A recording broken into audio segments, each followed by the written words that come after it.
Welcome to the Boat Texas Boating Safety Course. You know, more and more people are discovering the fun of boating. And of course, we all want to be safe when we're out there having fun. And that's exactly what this course is all about. This video program will give you a chapter-by-chapter overview of what you'll need to know to be a safe and courteous boater. You'll find additional information in your manual on each subject area. And while you're watching the tape, feel free at any point to stop and rewind to review the information. We recommend that you focus on mastering the information one chapter at a time. Well, we've got a lot to cover, so let's get underway. Texas Parks and Wildlife wants to encourage people to come out and enjoy the natural resources of Texas. We also encourage everyone to act responsibly because accidents can happen. The majority of accidents are avoidable by simply using caution, being prepared, and respecting other boaters. Over the past few years, more and more people are taking to Texas waterways to enjoy a variety of water-related activities. This not only has increased the number of boaters on the water, but also the number of young and novice boaters as well. Planning a trip to the Texas coast? Make sure you learn all the federal and state boating regulations. The Texas Parks and Wildlife Department wants you to have fun, but also return safely to shore.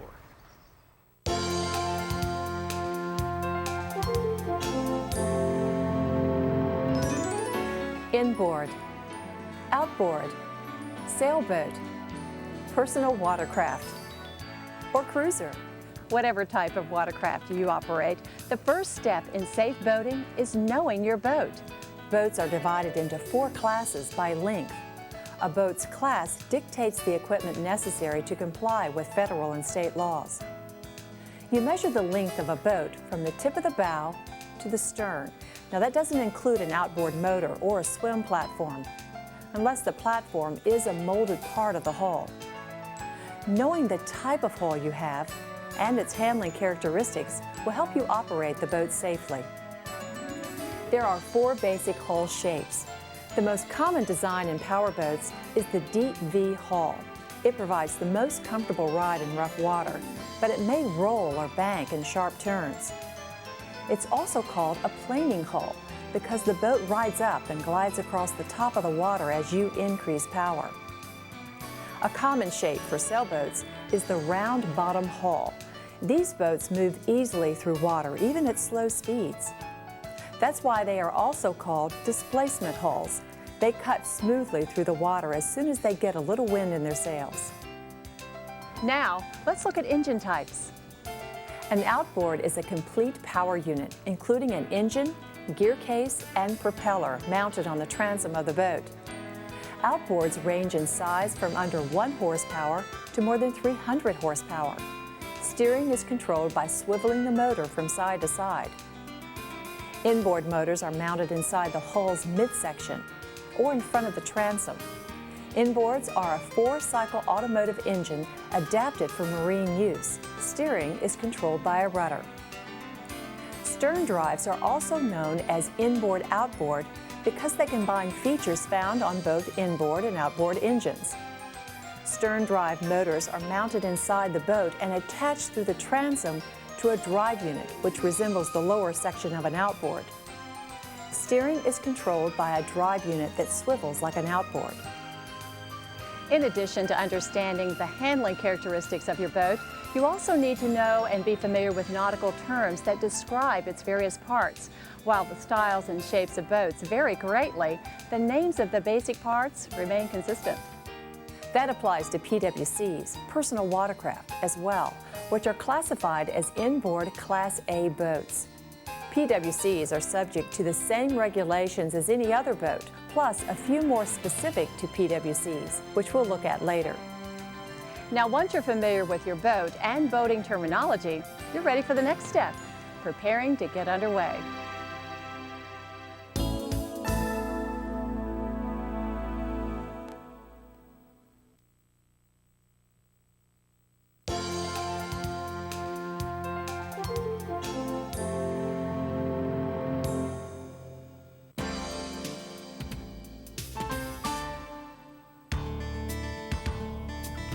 If you have a trailered boat, boating safety begins before you ever leave home. Always make sure your hitch is secure and that your safety chains are attached properly. Also, make sure that the brake lights are working on your trailer. And when you're on the road, remember that you'll need more time to stop because of the extra weight. When you're launching a trailered boat, there are courtesy and safety issues you need to be aware of. To start with, it's important to get your boat ready before you back it down the ramp, so you won't keep others waiting. It's also a good idea to disconnect the trailer lights before backing in the water, because burning bulbs can burst if they get wet. When you're launching, back the boat into the water just enough to cover the lower unit and start the engine. If you've got a problem, you can pull the boat out and fix it. But if you just back right in and then find out you've got trouble, you may just escalate your hassles.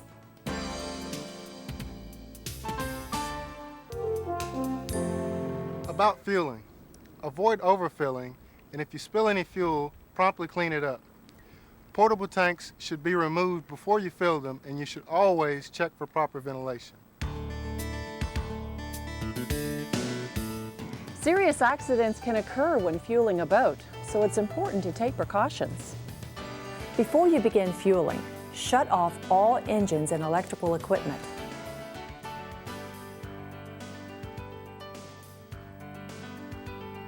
When you're pumping fuel, don't fill the tank to the brim. Leave room for gas to expand.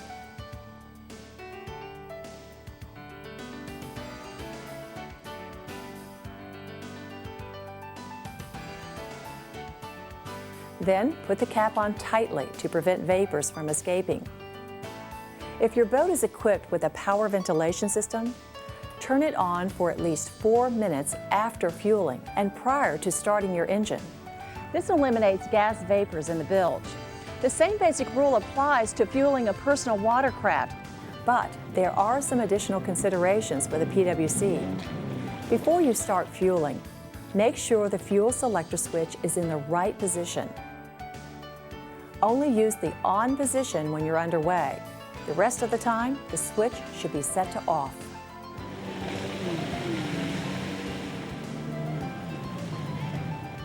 The reserve position should only be used if you run out of fuel. This will allow you to return to shore. Don't forget to switch back to on after refueling. When you're fueling, try to avoid spills. Even a small amount of spilled fuel can ignite and explode when the engine's running. After you've filled up, check the ventilation system before you start the engine. Give the engine compartment a sniff to check for gas fumes. And if you do smell gas fumes, find out where they're coming from and get it fixed immediately.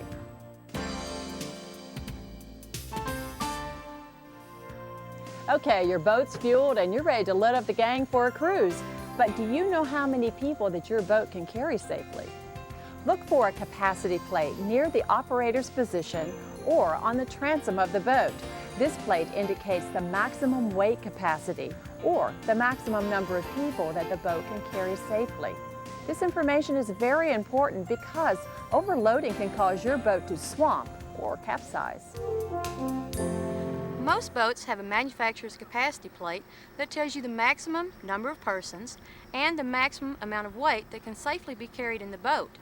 Overloading occurs when you exceed this maximum capacity either by persons or by the amount of gear that you carry with you. When you get too many people in a boat, it causes the boat to ride lower in the water and making it easy for a wave to come over the side of the boat and end up sinking you. Not only does overloading interfere with the safe maneuvering of a boat, it can also interfere with the operator's ability to safely drive the boat in the water. PWC and sailboat manufacturers are not required to attach a capacity plate. Always follow the recommended capacity found in the owner's manual and on the manufacturer's warning decal. On outboard powerboats, the capacity plate will also display the recommended maximum horsepower rating of the boat. Your boat's motor should never exceed this rating.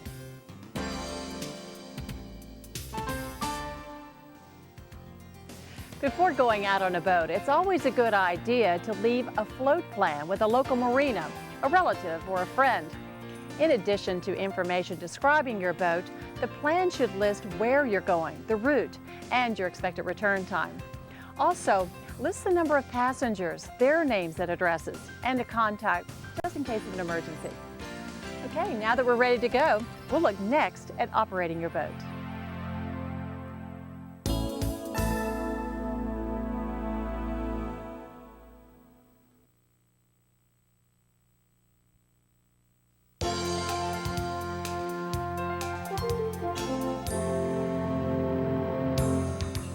At first glance, operating a powerboat may appear simpler than driving a car.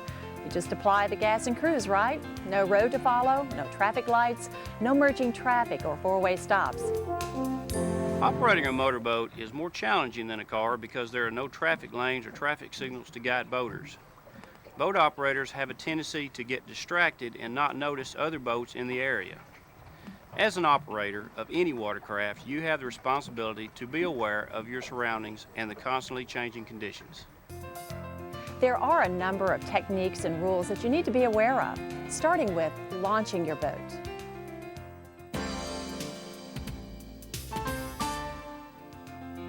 When you're ready to cast off, start the engine and cast off the stern line first.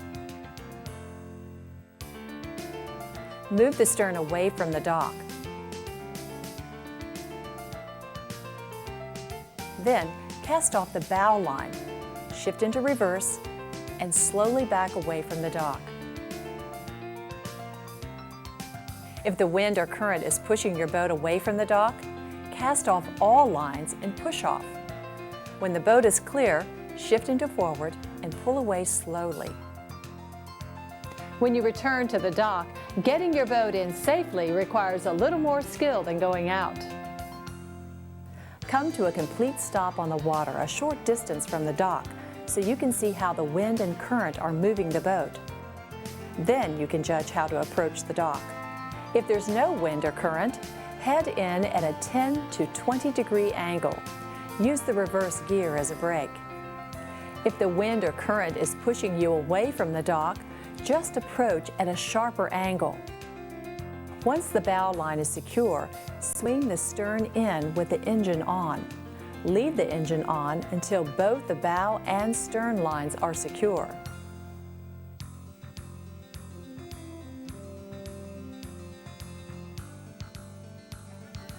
If the wind or current is pushing you toward the dock, approach parallel to the dock and allow the wind and current to push you in.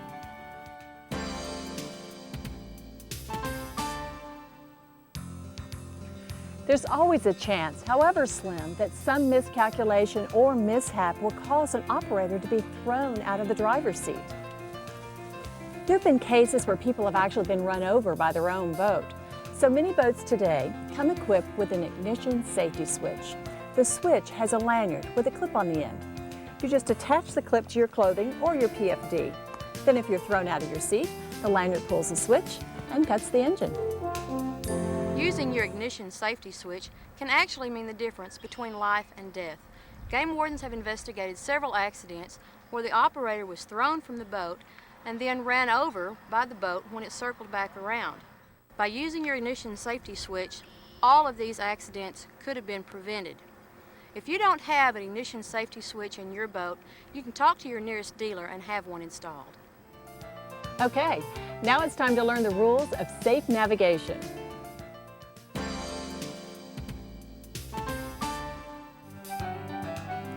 The first rule of safe navigation is keep a sharp lookout at all times for other boats, as well as water hazards, anglers, skiers, and others enjoying the water. It's one of the most important rules of navigation. The second rule is maintain a safe speed. That's determined by a number of factors, including wind, water conditions, visibility, and surrounding boat traffic. Boaters have a tendency not to pay attention to the speed while they're on water. There are a number of conditions that determine appropriate speed, such as weather conditions, boat traffic, number of occupants, and equipment. I worked a personal watercraft accident one time which involved a young man who was unfamiliar with the operation of the watercraft. He struck a pier, paralyzing himself. This could have been prevented with the proper training. There's also an important concept that you need to understand about the rules of the road out here. On land, we say that one car has the right of way over another. But on the water, there's a slightly different concept. When you encounter another boat, you are either the stand-on boat or the give-way boat. The stand-on boat is the boat or PWC that must maintain its course and speed. The give-way boat or PWC is required to take action to avoid collision by keeping clear of the stand-on boat. If you are the give-way boat, don't wait to the last minute. Slow down, turn or stop as soon as you see you are on course to meet another boat. Now, having said that, it's the responsibility of both boat operators to take action to avoid a collision by being alert and driving defensively. Okay, now let's take a spin out on the lake, and this time you'll be doing the driving. As we come across various watercraft out there, we'll give you a chance to decide how to respond. But keep in mind, though, that we've exaggerated these scenes just a little bit for the video. In real life, you always want to stay as far away from other boats as possible. Okay, here comes the first one. A boat's cutting across our path from the right. What do you do? The rule here is that the boat passing on the right is the stand-on boat. It should maintain course and speed. You're the give-way boat. You need to slow down and veer to the right, passing behind the boat. Okay, we're cruising head-on toward another boat. What do you do now? Play chicken? Well, in this situation, neither boat is the stand-on boat. Both of you give way and pass on the right. Now we're coming up behind someone. Who's the stand-on boat here? And what's the right way to pass this boater? The boat you're passing is the stand-on boat. You may pass on either the right or left. Be sure to stay out of the other boater's way once you've passed. In your manual, you'll notice that horn signals are discussed for passing situations, but on a busy lake, you'd be honking all the time. So you really only need to use your horn in 3 situations. First, when you think the other boater may not understand your intentions. Second, when there's lack of visibility, because your view is obstructed or bad weather conditions. And third, when there's an emergency. Let's take a look at some more traffic situations. Nice day for a sail, but it looks like we're on a collision course. What do you do? Because a sailboat under sail is less maneuverable than your powerboat, it's always the stand-on boat when you are meeting it head-on or are crossing its path. You should slow down or pass behind it. And what about personal watercraft? Do they always have to give way because they are so small and maneuverable? Well, personal watercraft operate under the same rules as motorboats. So in this case, the PWC is on the right and is the stand-on boat. Give way and let the PWC pass. But because PWCs are so exceptionally maneuverable, you need to be especially alert when you're on or around these craft. Barges, on the other hand, present a safety concern because they are not very maneuverable. Ranging up to a quarter-mile long, barge tows are difficult to steer, hard to stop, and have a dangerous blind spot in front. What happens if you encounter one of these behemoths? Are you going to cross their path? No way. Large vessels are less maneuverable than small craft and can take a mile to come to a stop. So stay out of their way.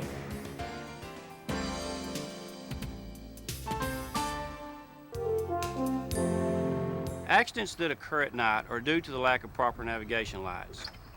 I worked a boating accident which involved a fatality. There was 2 boats involved, one without a stern light, the other boat hit the boat from the rear, striking the operator. Night boating can be an enjoyable experience if you prepare for it. Always check your navigation lights to make sure that they are always working properly, even if you do not plan to be on the water after dark. No matter where you're boating, the most dangerous time to be out is at dusk and after dark. You know, a major cause of accidents after dark is lack of proper lighting. So if you're boating at night, make sure all of your required lights are working. You'll understand why it's important when we take another run on the lake after dark. But first, Let's look at some of the most common night navigational lights for the recreational boater. Side lights are red and green. Red on the port or left side, green on the starboard or right side. The stern light is a white light at the rear of the boat. The masthead light is a white light that shines forward. It's located on the mast of a sailboat or on top of a large power-driven boat. The all-round white light is a white light that can be seen by other boats from any direction. It's also sometimes called an anchor light.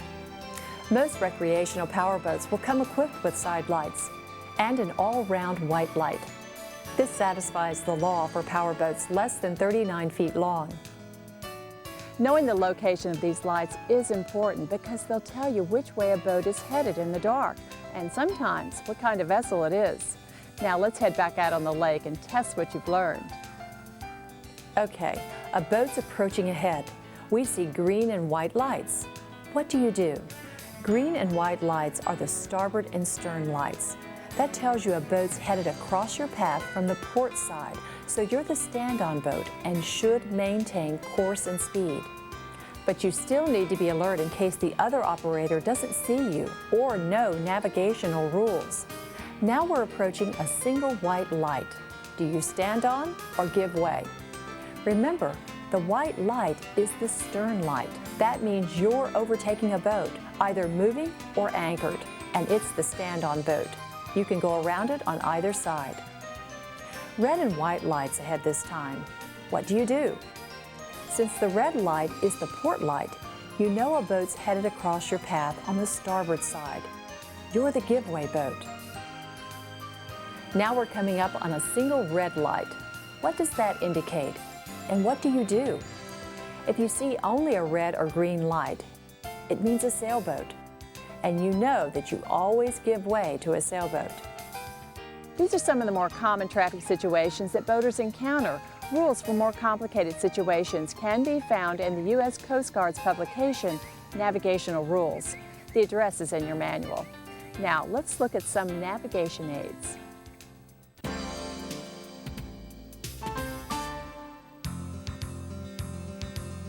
Buoys and markers are the traffic signs of the waterways. These navigation aids also identify dangerous or restricted areas and give directions and information. On the water, you'll encounter two types of marking systems: lateral system navigation aids and regulatory markers. We'll start with regulatory markers, which are enforced by law. A diamond shape with a cross means keep out. Most commonly, you'll see these around a swimming area. A circle marks a controlled area, such as a no-wake zone. Informational markers display a variety of information. Square signs show directions, distances, locations, and so on. An open diamond means danger, such as a shallow area, rocks, or stumps. On inland waterways, you'll find special channel buoys that define the lateral system of navigation. Red right returning is a phrase used in this situation. It means the red markers, whether they are buoys or lights, will always be on your right when returning to port or heading upstream. If you're traveling downstream or leaving port, green will be on your right. A subsystem of the lateral system is the Intracoastal Waterway, or ICW. It's a chain of local channels linked together to provide an inland passage on the Gulf and Atlantic coasts. Channels that are a part of the ICW are identified by yellow symbols on channel buoys and markers. If you're following the ICW clockwise from New Jersey, any marker displaying a yellow triangle should be passed by keeping it on the starboard or right side of the boat. Any marker displaying a yellow square should be passed by keeping it on the port or left side of the boat. You'll find other buoys listed in your manual. Now, one thing that's important to keep in mind about marker buoys is that you can't assume that their placement is 100% accurate. Currents and damage from watercraft can move them, so proceed with caution.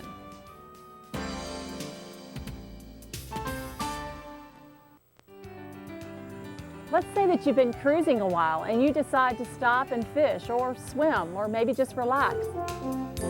Always remember to anchor from the bow. Anchoring from the stern can cause your boat to swamp. And don't forget to pull out your anchor line. Our department once responded to an accident scene where a boat operator forgot to pull in his anchor line. The operator attempted to get the boat up on plane, but because he forgot to pull in his anchor line, the anchor caught some type of underwater structure. The bow tipped, causing the operator to be ejected from the boat.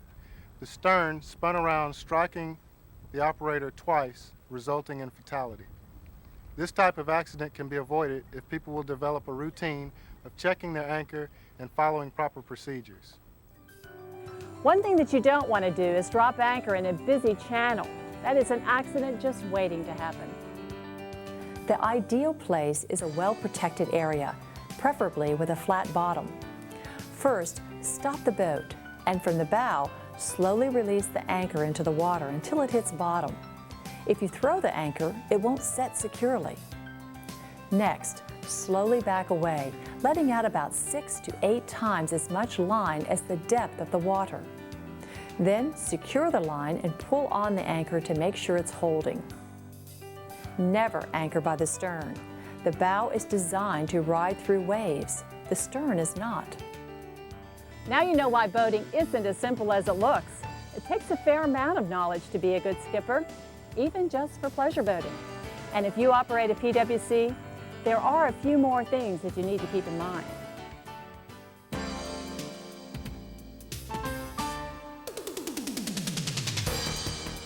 Personal watercraft continue to grow in popularity. They offer a unique and exciting boating experience.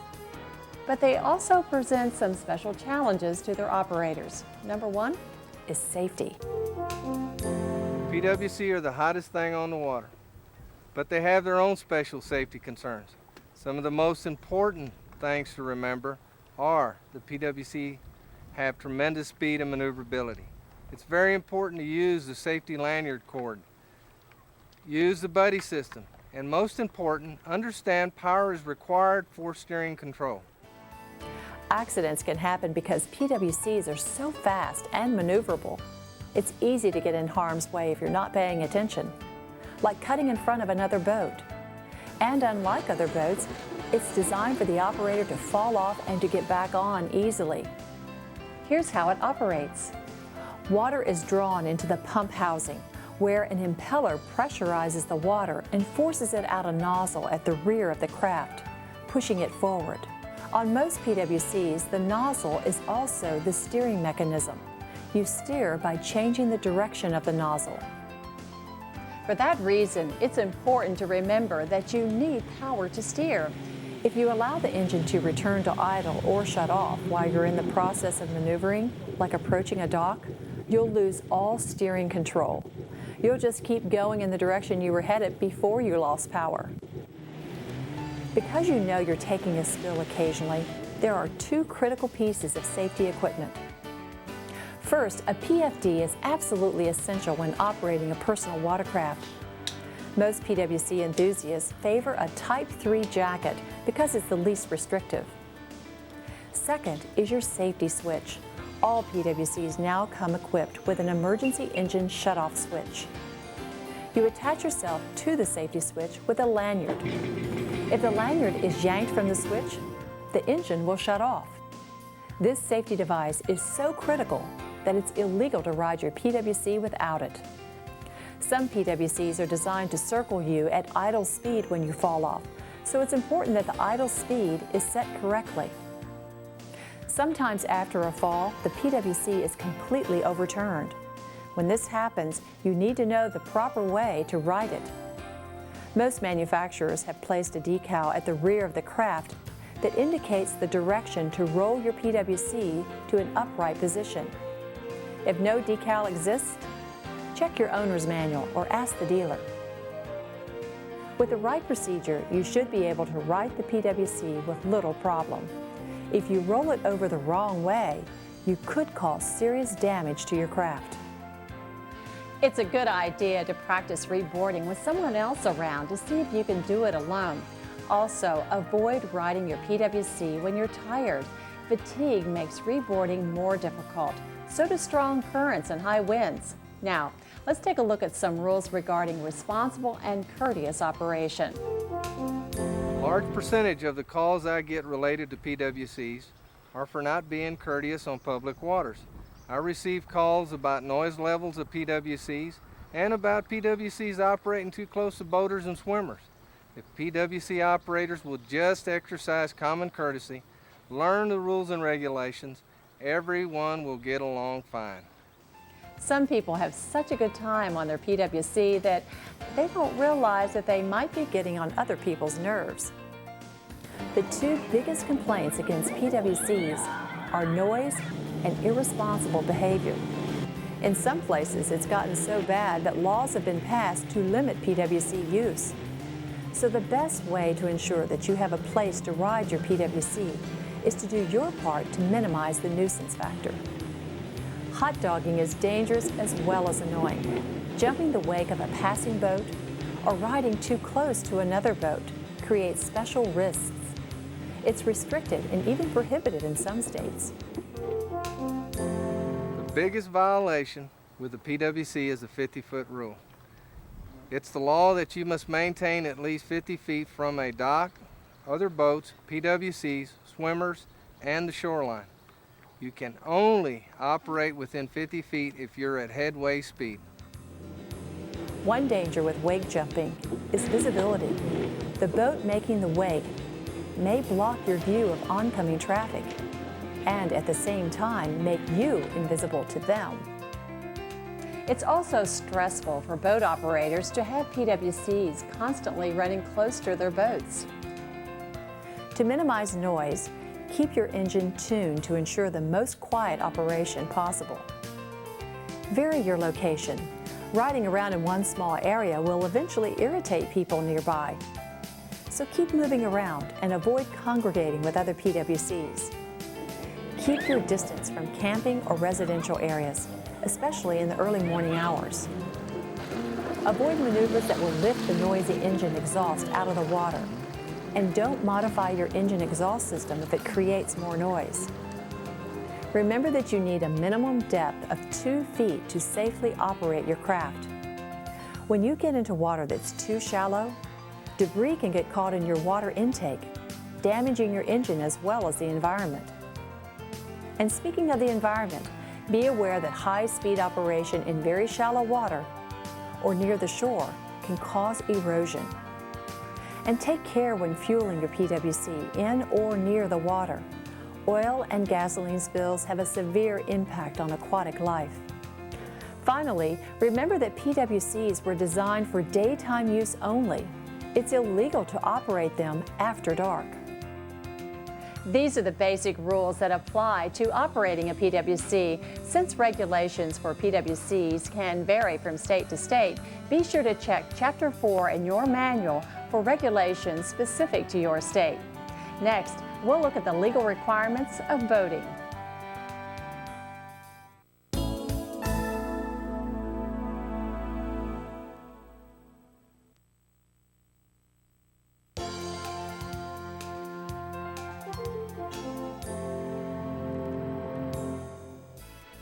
Over the years, the federal government has developed a number of legal requirements to ensure safe boating. In addition, Texas has its own set of rules and regulations, including education requirements. To make sure you're in compliance with all of the legal requirements, consult your state boating laws. But right now, let's take a look at some of the basics. Wherever you live, you'll need to register your boat. You need a certificate of number, also called a boat registration, and a validation decal to legally operate your boat on public waters. In Texas, all boats except non-motorized boats and sailboats under 14 feet in length must have a valid certificate of number, with registration number and validation decal properly displayed. The certificate of number must be available for inspection at all times while on the public waters of the state of Texas. According to U.S. Coast Guard regulations, the number must be placed on both sides of the bow, using block letters at least 3 inches high.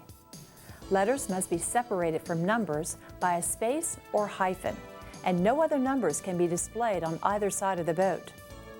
The decal must be placed in line with the number. Texas law requires that the registration numbers be placed on the forward part of the boat from left to right on both sides. The validation sticker should be placed on both sides of the bow immediately following the registration number.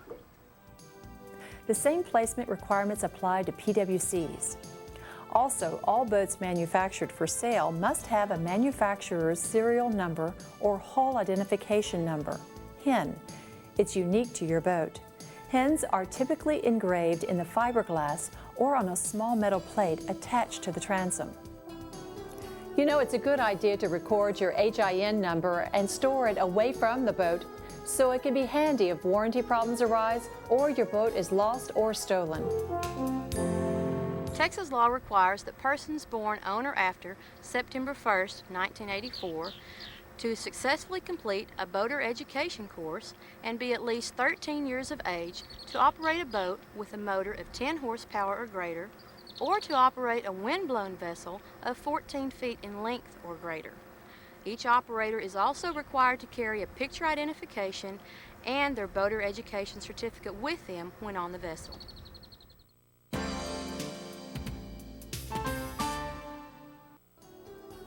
Common sense will tell you that negligent and reckless behavior on the water is neither courteous nor prudent, and it's also illegal. Negligent and reckless operation of a boat or PWC is defined as the failure to exercise the care necessary to prevent the endangerment of life, limb, or property, or any other person. Often the first law that people break before committing negligent or reckless acts is consuming alcohol while operating a boat. That's a subject we'll talk more about in the next segment. Reckless operation is basically operating without regard to rules, safety, and property of others. Some examples of reckless operation are operating in restricted areas, violating the rules of the road, allowing passengers to ride on the bow or the gunwale, causing damage from wake of your boat, encircling swimmers, divers, or fishermen, operating at speeds that are not reasonable. If you just use common sense and common courtesy, you'll be all right. You'll also need to remember it's illegal to anchor your boat in the traveled portion of a river or channel where it will interfere with passing boats.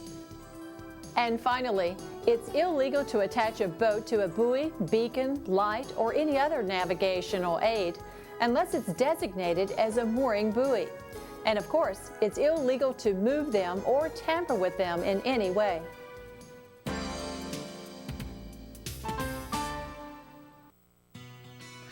One piece of equipment that every boater is required to carry is a U.S. Coast Guard approved personal flotation device, or PFD. Now, you're probably familiar with these as life jackets. It's the most important piece of equipment on your boat, and you must have one for each person on board. Texas law requires one wearable U.S. Coast Guard approved personal flotation device for each person on board.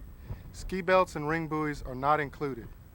Motorboats 16 feet or longer must have one Type 4 throwable on board. A responsible boater should learn about the different types of PFDs and be aware of the limitations and benefits of each type. Each occupant must have a PFD of proper size and fit with no torn straps or covering, and the PFDs must be readily available. PFDs are not very effective if they're in a locked compartment. I've never responded to a drowning scene involving a victim wearing a personal flotation device. There are several types to choose from. Where you're boating and what you're doing determines which one you choose. For instance, this is a Type 1 PFD. It's an offshore or seagoing vest. It'll keep your head up when you're unconscious, even in rough water. Type 2 is designed for calmer inland water, like lakes. It'll keep your head up as well. Texas law does not require a skier to wear a personal flotation device. Texas Parks and Wildlife recommends that while skiing, you should wear a personal flotation device. A skier could become tired and fall into the water or be knocked unconscious and drown. PFDs are mandatory for skiers in most states, and you'll see a lot of them wearing one of these Type 3 vests. Type 3 vests are also preferred by fishermen because they allow freedom of movement. PFDs are also mandatory for anyone operating a personal watercraft. Type 3 is a good choice. Some people say they don't wear their PFDs because they're too hot or too bulky. Well, that's not an excuse anymore with this inflatable Type 3 PFD. You put it on just like any other life vest, but it doesn't inflate until you pull this cord, because you do have to pull the cord. This kind of PFD is not a good choice for activities where there's even a small chance of being knocked unconscious. Activities like riding a PWC or water skiing. And remember, children should not use inflatable PFDs. The U.S. Coast Guard has only approved these vests for people 16 and older. This is a Type 4 throwable PFD. If you're operating a boat 16 feet or longer, you must have one of these on board. The Type 5 PFD is a special use vest. It comes in a variety of designs like this one for working around water, or other designs for windsurfing or kayaking. PFDs come in children's sizes, and it's important to keep PFDs on your kids at all times. Texas law requires that children under the age of 13 to wear their personal flotation device on any vessel that is under 26 feet in length. The PFD must be fastened, and it must be the correct size for the child. Putting an adult PFD on a small child would not be acceptable. Type 2 is preferable because it'll keep your child's head up, but some toddlers just balk at wearing them because they're more confining. So a second best choice for kids is the Type 3. Now, if you have an infant, there is a Type 3 vest that has a pillow on it. This one, which will keep the child's head up. Another good trick for getting kids to wear PFDs is to simply wear one yourself. You can read more about PFDs in your manual to find out which one is best for you. But remember, all PFDs must be in good condition, the proper size for each person on board, and readily available.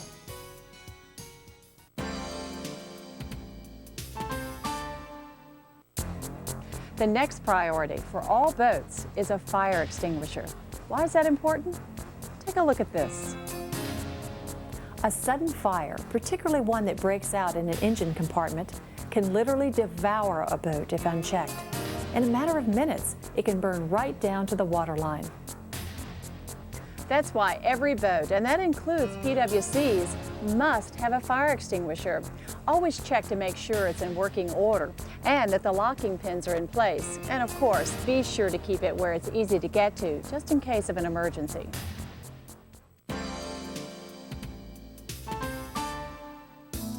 We dealt with navigation lights in a previous segment, but it bears repeating that the law requires you to have proper navigation lights and to use them when away from the dock between sunset and sunrise and during periods of restricted visibility.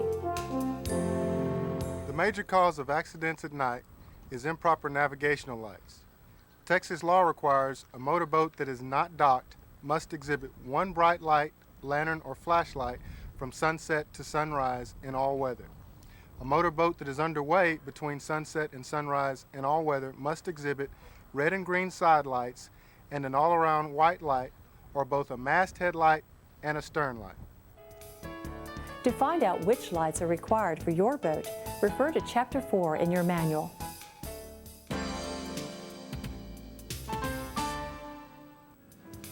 Signaling devices are also important. In periods of reduced visibility or dangerous situations, it's essential to have some type of sound-producing device that can be heard for a half a mile. State law requires that boats that are 39 feet in length and greater to carry on board a bell and either a horn or a whistle. Boats that are under 39 feet in length can carry either the whistle or a horn. And remember, this does include personal watercraft.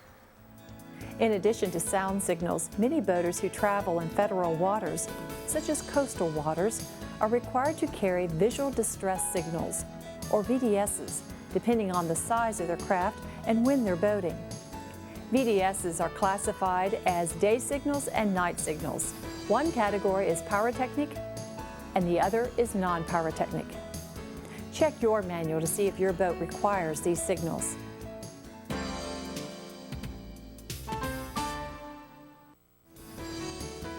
One of the reasons we like to get out on the water is to get away from it all. The scenic beauty of a lake or coastal waters is relaxing and renewing. So we all have to be vigilant in keeping these environments as pristine as possible. And there are a number of state and federal laws designed to support that effort. It's illegal to dump untreated waste, oil, or trash into the water, and for good reason. Trash can injure swimmers and wildlife and can plug engine cooling water intakes. Plus, it's just unpleasant to look at. Sewage is harmful to people, aquatic plants, and animals. If you have a galley or toilet on board, you must have a wastewater holding system to prevent the discharge of waste products into the water. And if you have a recreational boat with installed toilet facilities, it must have an operable marine sanitation device, or MSD, on board. If your MSD is fitted with a Y valve to direct the discharge of waste, it must be blocked so that no waste can flow into the water. Instead, the waste must be collected in a holding tank and emptied only at a pump-out station. There are a number of other requirements for safe boating, ranging from U.S. Coast Guard approved flame arresters to factory installed exhaust manifolds that are covered in your manual. One simple way to make sure that you're in compliance is to request a vessel safety check by the U.S. Coast Guard Auxiliary or the U.S. Power Squadrons. The examinations are provided free, and they won't give you a ticket if your boat's not legal. They'll also make sure that you're equipped for just about any boating emergency, a subject that we'll cover in the next segment.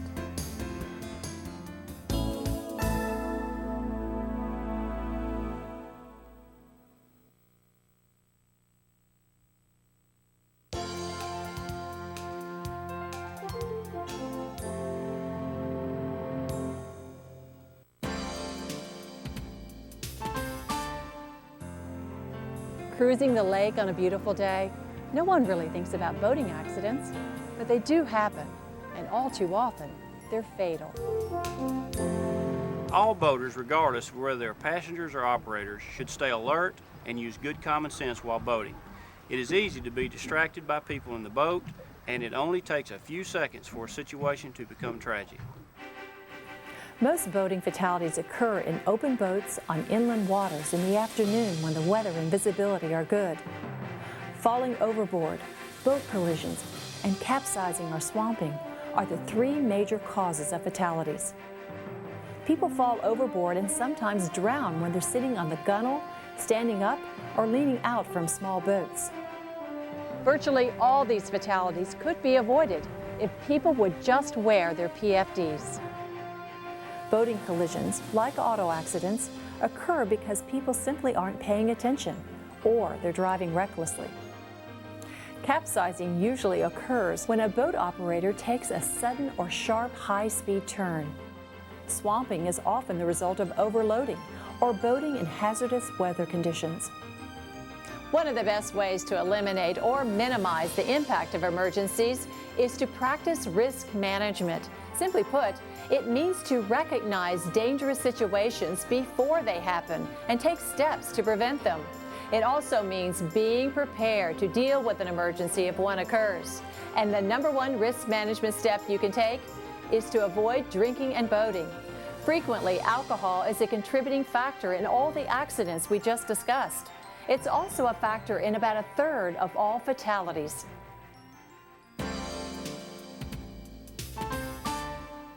My husband and I were awakened by a policeman and a chaplain knocking at our front door.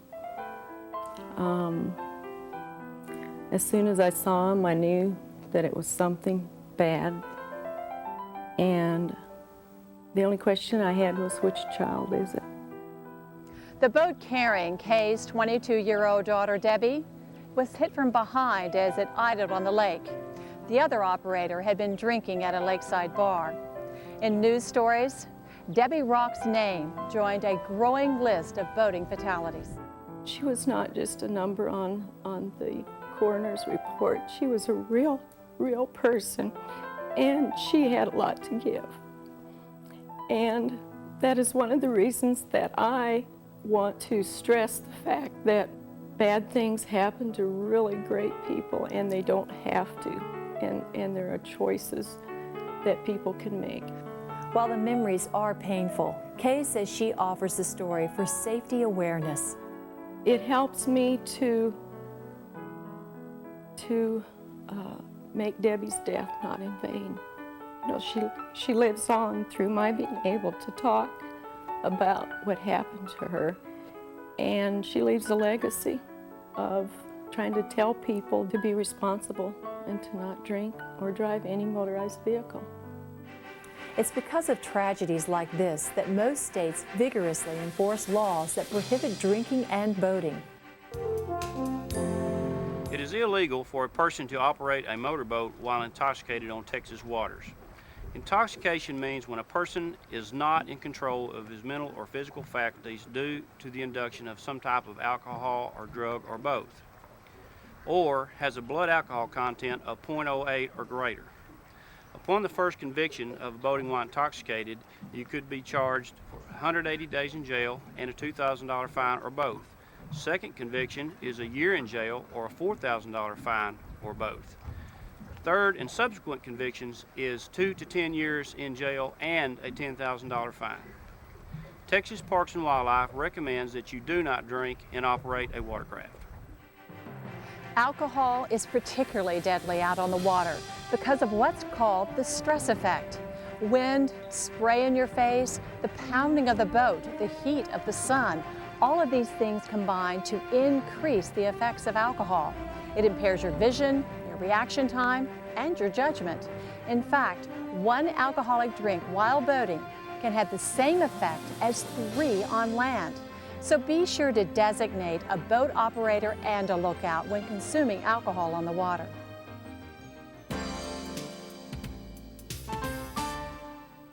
Every now and then you might encounter someone who's in trouble on the water. Often people just have engine trouble, but it might also mean pulling a stranded boater out of the water or getting help in more serious emergencies. Most people are naturally inclined to stop and render aid. When there's serious injury involved, it's the law. If you're involved in an accident yourself that results in death, injury, the disappearance of someone, or property damage exceeding $500, you're obligated to report it as quickly as possible. A number of accidents occur each year right at the dock. In the process of boarding or loading a boat, people lose their footing and end up in the water. Following the reach, throw, row, go rule could save a life. If the victim is within arm's length, kneel or lie flat on the dock and reach for the victim's hand or wrist and pull him to safety. If the victim is too far away and a boat isn't handy, throw the victim a PFD or anything else that will float, and try not to hit the victim in the process. If a boat is convenient, row to the victim, then use an oar or paddle to guide them to the stern. Let the victim remain in the water while holding to the stern as you paddle to shore. If the victim is too weak to hold on, hold them until more help arrives. Trained swimmers or lifeguards may be able to go out to a victim if all other techniques are not possible. Don't try this if you haven't had life-saving training.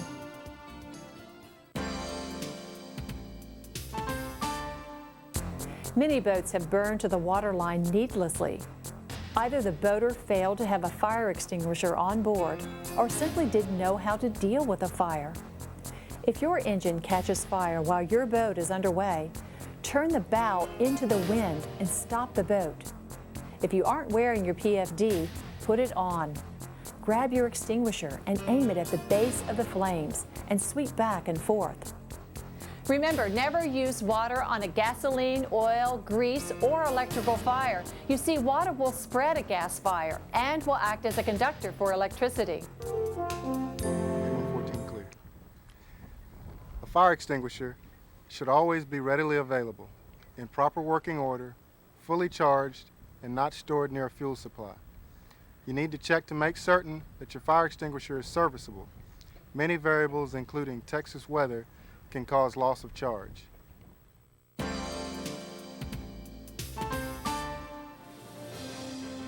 During cold weather, a lot of people like to get out and enjoy hunting, fishing, and other activities.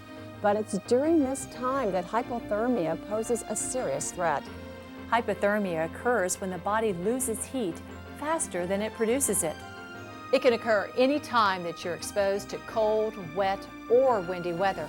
However, it poses the greatest danger when boaters are immersed in water during an emergency when it's difficult or even impossible to warm up. If you're a cold water boater, it's essential that you learn how to recognize the symptoms of hypothermia, which begin with shivering and progress to blue lips and fingernails, loss of feeling in the extremities, and ultimately unconsciousness and death. When treating hypothermia, get the victim out of the wind, rain, or water and treat the victim gently. And don't allow him to walk unless it's absolutely necessary. Get the victim into dry clothing. Then focus on preventing further heat loss by wrapping the victim in a sleeping bag or blankets. It's all right to give a warm liquid to the victim, but nothing containing alcohol or caffeine. If you're trapped in cold water, there are some steps that you can take to avoid hypothermia. Don't thrash about or move any more than necessary. Excess motion consumes energy and increases loss of body heat. Don't take your clothes off unless absolutely necessary. Remember, clothes trap heat and can help you float. Try to reboard your boat, even if it's swamped or capsized. The more of your body you can get out of the water, the better. A PFD will allow you to stay afloat without excessive movement, and it will also help you to insulate your body. When you're wearing a PFD, you can draw your knees to your chest and hold them with your arms in the heat escape lessening posture or help. This protects the body's three major areas of heat loss: the groin, the head, and the rib cage. If there are other people in the water with you, huddle together with your arms around each other's shoulders. These huddles help boost morale, and rescuers can spot them easier than individuals.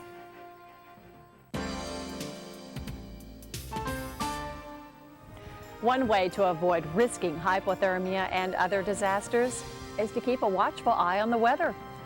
Weather can change very rapidly and create unexpected situations for boat operators. Even meteorologists have trouble predicting rapid changes in the weather, so stay alert. If you get caught in foul weather, put on your PFD and make sure it's properly fastened. Reduce speed and head for the nearest shore that's safe to approach. Point your bow into the waves at a 45-degree angle. PWC should head into the waves at a 90-degree angle. Watch out for debris, shoals, or stumps. If you're caught on open water in a thunderstorm, stay low in the middle of the boat. These and other emergency situations are covered more thoroughly in your manual. Be sure to read about them and be prepared to handle whatever type of emergency that might arise. In our next and final segment, we'll look at the safe way to enjoy a variety of water sports.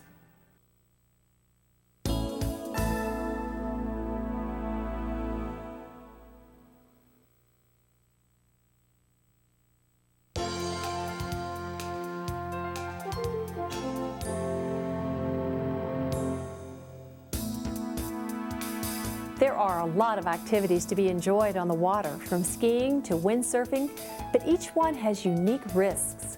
Knowing the do's and don'ts of each activity will help you avoid accidents.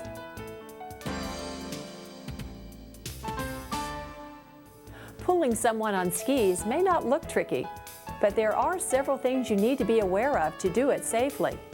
To start with, you'll need at least a threesome to go skiing. It just makes good sense to have an observer on board, and in many states, it's required. If you're planning on skiing, the operator and the participants must have a game plan. You need to agree on signals. Know your equipment. Have a third person for a spotter. On a PWC, make sure you use a unit that can accommodate 3 persons the operator, the skier, the spotter. We recommend using a spotter rather than relying on a mirror. If a mirror is used, it must be at least 4 inches by 4 inches. Also, we highly recommend that all participants wear a PFD. Skiing takes a lot of room, so pick an area that's not congested. Stay clear of beaches, docks, and swimming areas. In addition to skis, a number of devices have been designed to be pulled behind boats, such as inner tubes and knee boards. If you're pulling a skier, it's always important to keep a reasonable distance between you and any other vessel. This will prevent your skier from being put in the path of another boat or from being on a collision course with an object in the water. And remember, it's only legal to ski from 1/2 hour before sunrise to 1/2 hour after sunset. It's also a good idea to check out the area ahead of time for hazards, such as shallow water or obstructions. A personal flotation device is a must for skiing. Make sure it's a U.S. Coast Guard approved Type 3 PFD designed for water skiing. And bear in mind that ski belts are not Coast Guard approved. Before your skier gets in the water, shut off the engine. When the skier is clear of the stern and ready to go, restart the engine. Power forward slowly until the ski rope is taut.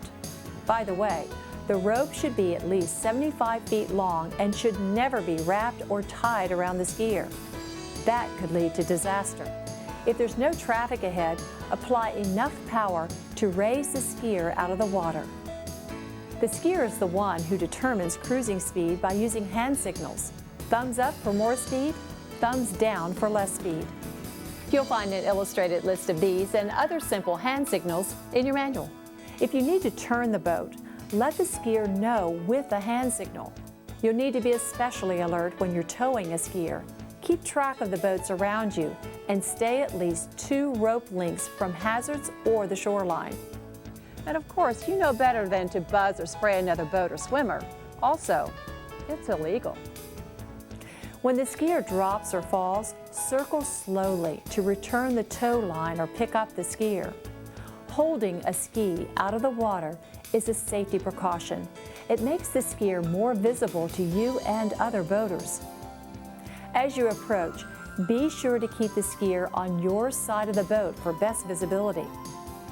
Before you let the skier board the boat, shut off the engine. Once the skier's on board, you can retrieve the tow line. These same safety precautions should be practiced whether the person being towed is on skis, a knee board, or any other device. Remember that skiing is a daytime activity. It's both dangerous and illegal to ski after dark. It's also dangerous to consume alcohol and ski. You need quick reflexes and a clear head when you're doing 30 on a pair of boards.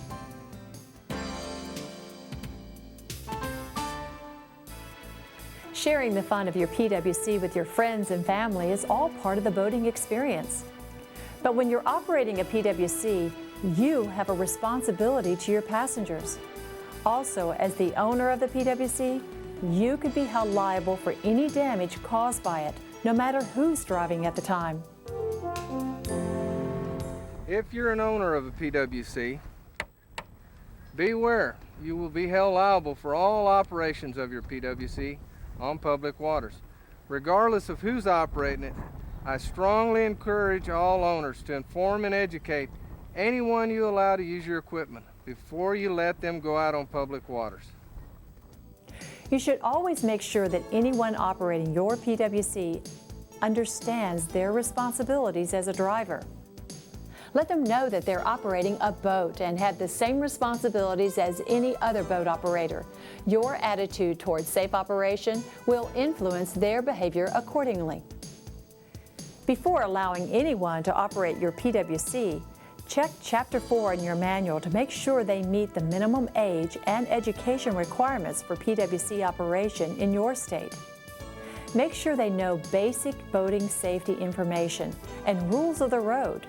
While still on shore, show them the basic operating procedures, including deep water starting and reboarding, and remind them that power is required for steering control. Make sure they understand how to use the lanyard with the ignition safety switch. It's also a good idea to let beginning riders start out where there's little traffic. They may concentrate on riding and not on paying attention to the surrounding traffic in an area. Emphasize the need for being alert. If you'll take care of these basic responsibilities, you'll ensure safe and enjoyable use of your PWC.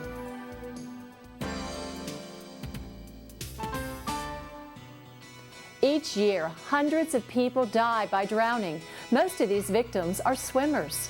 If you decide to take a swim when you're out boating, remember that it's almost impossible for boat operators to spot you, especially in waves. So stay close to your boat and stay in a protected or low traffic area, and know your limits.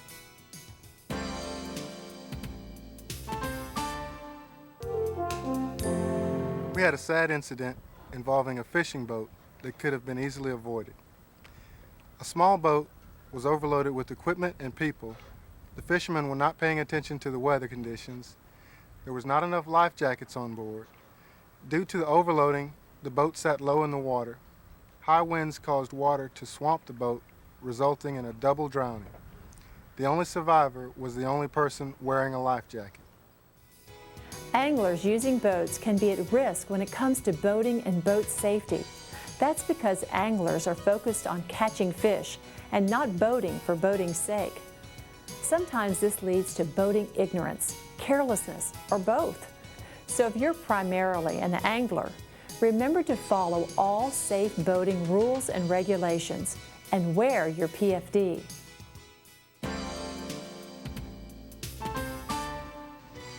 Sailing provides a special kind of boating challenge and pleasure, but it also has additional risks. Many types of boats can be found on Texas waterways. Motorboat operators should always keep in mind that sailboats are less maneuverable than motorboats and that they must yield to sailboats that are under sail. By boating courteously, you can help prevent many of the accidents that involve sailboats. Like canoes, small sailboats are prone to capsizing and swamping. Falling overboard can be common. For that reason, sailors should always wear their PFDs and pay attention to the water temperature.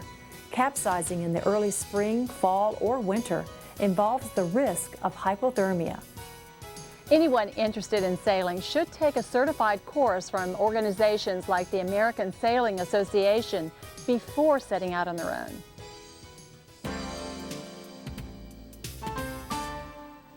Diving is becoming a very popular sport, and divers can be found in areas shared with boaters. As the sport's popularity increases, it becomes more important for both boaters and divers to take special precautions. At minimum, you should be able to recognize a diver down flag and stay the legal distance away. Let's talk about diving.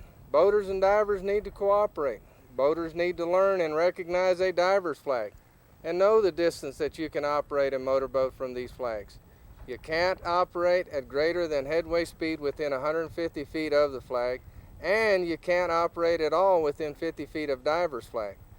Divers need to select an area away from marinas and dams and always use a buddy system.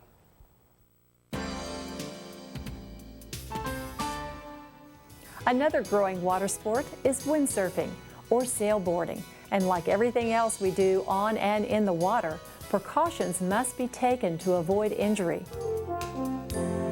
Like the canoe, kayak, and PWC, on the windsurfer, pretty soon you're going over. Windsurfers love windy conditions, which make room for accidents.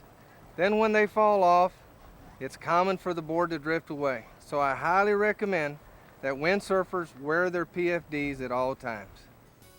Wear a personal flotation device, even if it's not required. You'll be taking plenty of spills, especially in the beginning, and fatigue will sap your ability to stay afloat without a PFD. Wear a wetsuit to avoid hypothermia if water temperatures are below 65 degrees. And be especially alert at all times for boats and hazards. Be sure to consult your manual for further safety tips on all these water activities.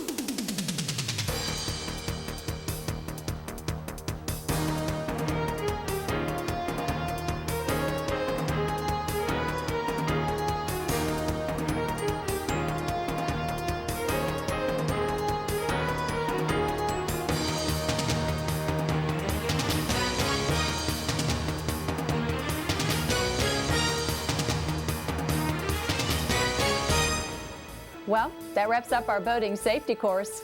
We presented a lot of information here, maybe more than you bargained for. But by complying with these rules and regulations, you'll not only help reduce accidents, you'll make boating more enjoyable as well.